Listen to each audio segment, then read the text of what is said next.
So, today I wanted to talk about, for the recovery process, sort of about myself and people that are kind of in the same position that I am in.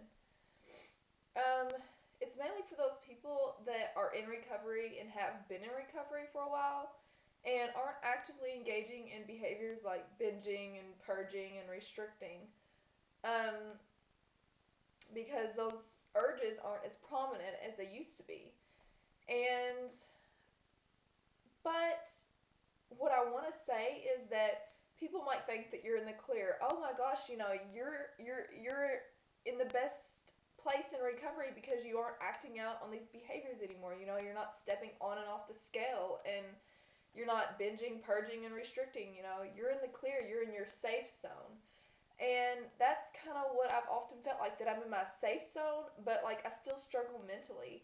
And not so much, with like wanting to act out on the behaviors, because sometimes I do, but it's like whenever I want to act out on those behaviors, it's in extreme cases, like whenever I'm around family or just like harshly triggering comments about weight or something like that.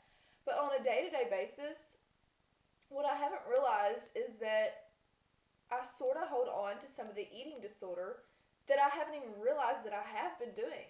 And I've been talking to one of my friends on the internet, and we're so much alike that it's kind of weird. But I think that with everybody that has an eating disorder is kind of the same. We all have that same common ground, that same similarity.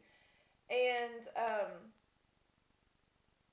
but yeah, what I'm about to say is sort of going to sound weird because, I haven't really ever told this to anybody except for the one person that I've been talking to on the internet, and it's something that the eating disorder still has a hold of me on, and I wasn't even realizing it. Like my competitive, perfectionistic personality, and the way I have to feel like I have to be in control still. Not so much with things about weight related, really.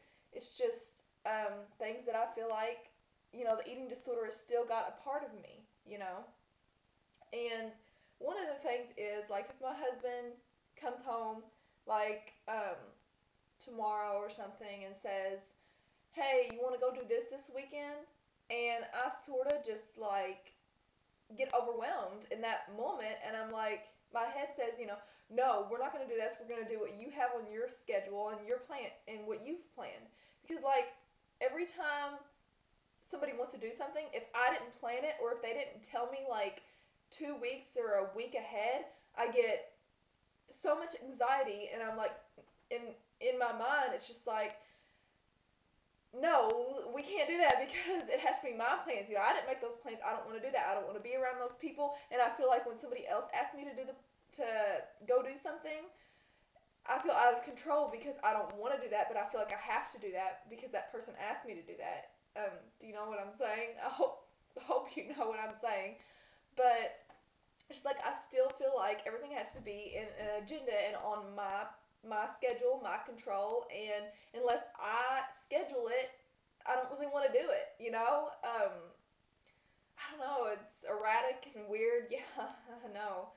And yeah, I'm a control freak, but that's something that I'm still holding on to. It's something that I've still got to work through. Just because I've been in recovery for a year and 3, 4 months doesn't mean I'm out of the clear. I might not be actively engaging in the big behaviors of an eating disorder, but I'm still engaging in behaviors, that I feel like, oh, I don't need to work on that because, it's not really taking over my life. It's not affecting my health, but it is. It's taking over my life because I can't enjoy just doing something sporadic. I can't enjoy just spur of the moment things because they have to be centered around, okay, my plans. And whenever I do actually go out and do something, I can't wait for it to be over because it's just like, okay, get through this, and we'll be back at home, and we'll be back in the safe zone, where everything is centered in this little perfect box, and it will be okay, you know. And another thing is my competitiveness. I feel not so much competitive against somebody in their weight, like if somebody was standing beside me. I mean, I do have that still, but it's more of a competitiveness of Like, if I see somebody else doing more work than I'm doing, I feel lazy. You know, my husband will come in from work and he'll be exhausted and tired and sore. And when he complains of his legs being sore or, you know, just of his muscles aching and stuff, and mine don't, I feel like I haven't done as much work, like that I've been lazy all day. You know, if I sit down for a minute, I'm just like thinking of like what everybody else is doing, and I'm at home sitting here, and I feel like I have to go outside and maybe walk or do some gardening or something like that. You know, just to um, feel in control for that moment and get some physical activity in there, you know? And oftentimes, like when my husband forgets his lunch here at home, I'm always like wondering like what's he eating right now. You know, I hope he's eating something because if he's not eating something, then I'm eating lunch. I don't want that to happen. I don't want to just sit here and eat lunch while he's not eating lunch. You know, and that's weird, but like when he comes home and he forgets his lunch, I say, "Well, what'd you eat for lunch?" He's like, "Oh, I went out to eat." And in my head, I'm like, "I hope you went out to fast food, you know, because that makes me feel better about what I ate, you know.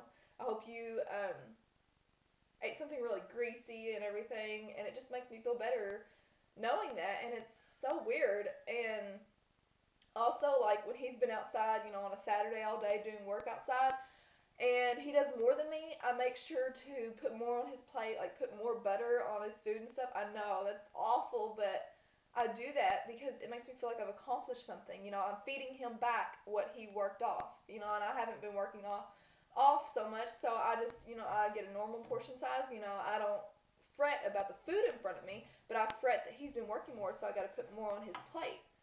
And I also enjoy watching other people, especially my husband, eat something that I've fixed, like something sweet and junk food, while I sit there and eat my bowl of fruit or something, you know, really good for you, like fruits, vegetables, you know, all that kind of stuff.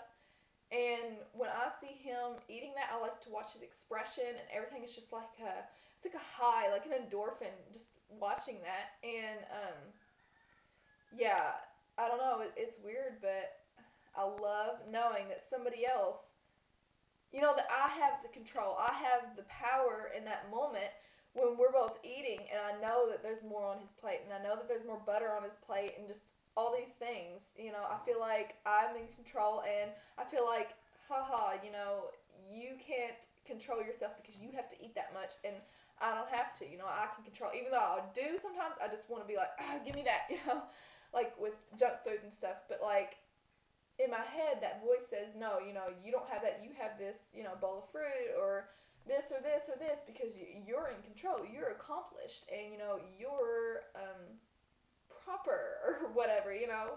But yeah, I don't know. And it's just like those things I still have to work on. And my main focus for this video is just so that people out there don't think that I am like out of the loop yet. You know, I'm not totally secure. When I make my videos, I make them for myself too, and I go back and I try to watch them, you know, and I try to listen to my words and sink them in too, you know, and I, you know, I don't actively engage in like those big behaviors, you know, like binging, purging, restricting anymore, but there's still other behaviors that people don't even think about that they're holding on to, that they are actually holding on to, you know?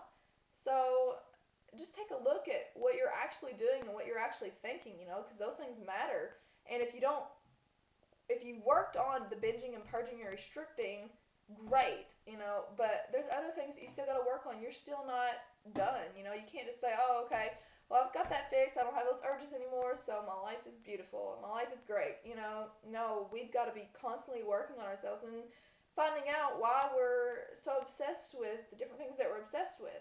So, but yeah, just thought I'd make that video. So just think about it, you know, and you can even comment and write some of the things that you think about or the things that you feel competitive against that, you know, might sound weird to you, but once you get them out, it's freeing because just saying this out loud, you know, it's kind of freeing. So, anyways, I'll talk to you guys later. Bye.